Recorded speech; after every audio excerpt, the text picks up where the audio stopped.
ഒരു റൂമിന് 2 വാതിലുകളുണ്ടെന്ന് സങ്കല്പിക്കുക. നിങ്ങൾ സ്ഥിരമായി അകത്തേക്ക് കയറുന്നതും പുറത്തേക്ക് പോകുന്നതും ഒന്നാമത്തെ വാതിലിലൂടെ മാത്രമാണ്. അതുകൊണ്ട് തന്നെ രണ്ടാമത്തെ വാതിലിനെ കുറിച്ച് ചിന്തിക്കുന്നില്ല.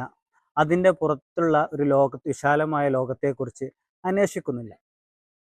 അങ്ങനെ ഒരു ദിവസം ഒന്നാമത്തെ വാതിൽ തുറക്കാൻ കഴിയാതെയായി. അല്ലെങ്കിൽ നമ്മൾ ധൈര്യസമേതം ആ ഒന്നാമത്തെ വാതിൽ കൊട്ടിയടച്ചു. അങ്ങനെ രണ്ടാമത്തെ വാതിൽ തുറന്നപ്പോഴാണ് അതിനപ്പുറത്തുള്ള മനോഹരമായൊരു പൂന്തോട്ടവും മനോഹരമായ പുഷ്പങ്ങളും നല്ല നല്ല മനുഷ്യന്മാരെയും ഒരുപാട് അവസരങ്ങളും കാണുന്നത്. അപ്പോൾ നിങ്ങൾ സ്വയം ചോദിക്കുകയാണ്, എന്തുകൊണ്ട് ഞാൻ ഈ വാതിൽ ഇതുവരെ തുറന്നില്ല? ഇതിനെയാണ് ഞാൻ ക്ലോസ് ദ ഡോർ തിയറി എന്ന് വിളിക്കുന്നത്. ഈ സിദ്ധാന്തം പറയുന്നത് വളരെ ലളിതമായൊരു കാര്യമാണ്. പലപ്പോഴും നമ്മളെ തടഞ്ഞു നിർത്തുന്നത് അവസരങ്ങളിൽ ഇല്ലായ്മയല്ല, അവസരങ്ങളെ നമ്മൾ കണ്ടെത്താത്തതാണ്.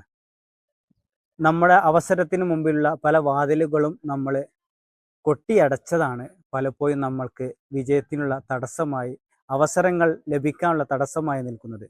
ഒരു പക്ഷേ ആ വാതിൽ എന്നുള്ളത്, ആ അടക്കപ്പെട്ട വാതിൽ എന്നുള്ളത് നമ്മുടെ ഒരു മോശം ശീലമായിരിക്കാം, ഒരു ഭയമായിരിക്കാം, ഒരു കംഫർട്ട് സോണായിരിക്കാം, അല്ലെങ്കിൽ ചീത്ത കൂട്ടുകെട്ടായിരിക്കാം, അല്ലെങ്കിൽ പഴയ ഒരു വിശ്വാസമായിരിക്കാം. അങ്ങനെ എന്തുമാവാം. പഴയ വാതിൽ തുറന്നു കിടക്കുന്ന കാലത്തോളം നമ്മൾക്ക് പുതിയ വാതിൽ തുറക്കേണ്ട ആവശ്യമില്ല. അതുകൊണ്ട് തന്നെ നമ്മുടെ പുതിയ അവസരങ്ങളെക്കുറിച്ച് നമ്മൾ ചിന്തിക്കുന്നു പോലുമില്ല. നമ്മൾ എന്നാണോ ധൈര്യസമേതം നമ്മളുടെ ആ പഴയ വാതിൽ അടച്ച്, നമ്മുടെ മുന്നോട്ടുള്ള തടസ്സം നിൽക്കുന്ന ആ വാതിൽ അടച്ച് മുന്നോട്ട് പോകുന്നു, പുതിയ വാതിൽ തുറക്കുന്നത്, അന്ന് മുതൽ നമുക്ക് വിജയമുണ്ടാവാം. അതുകൊണ്ട് ഇന്ന് ഉറങ്ങുന്നതിന് മുമ്പ് നമ്മൾ ഓരോരുത്തരും സ്വയം ചോദിക്കണം, എൻ്റെ വിജയത്തിന് തടസ്സം നിൽക്കുന്ന ആ തുറക്കപ്പെട്ട വാതിൽ ഏതാണ്?